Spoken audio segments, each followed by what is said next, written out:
Carl Tamayo at LG Shakers kaharap ang SK Knights. Well, ang maganda dito kay Tamayo ay still consistent sa kanyang pinapakita sa Korean Basketball League.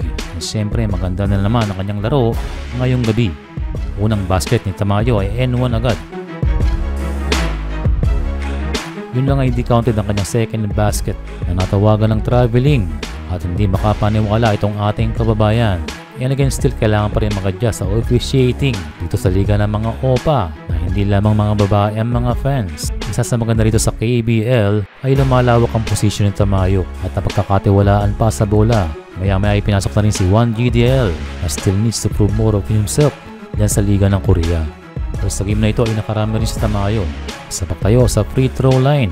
And buti na lang ay maganda ang touch ngayon ni Carl na sinasabing Prince ng LG.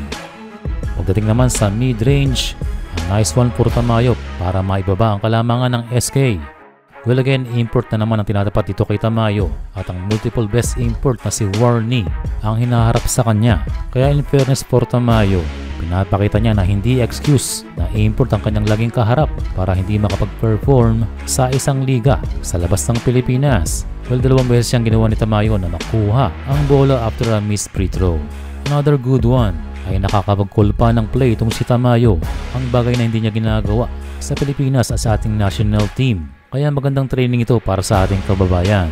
Dumating din sa pagkakataon ay nasusubukan ng pag-atake sa basket itong si Carl Tamayo. Ilang minuto lang lamang sa third quarter ang nalaro nitong si Carl after the second chance basket na nagpapalakpak pa sa kanilang coach. Kalagitnaan ng fourth quarter ay binalik na itong si Tamayo, pero yun lang ay naging mainit na ang mga MVP ng SK Knights. Pero syempre lumalaban pa rin itong ating kababayan. A nice pass sa LG import para mabawasan ang kalamangan ng SK.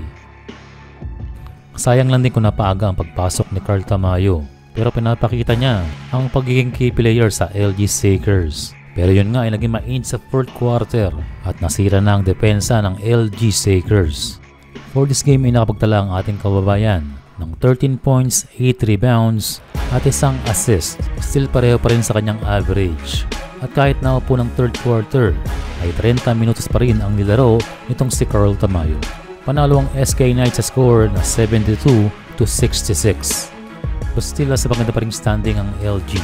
Simula pa lamang ito ng season, kaya marami pang laro at marami pang aksyon na tayo na mapapanood.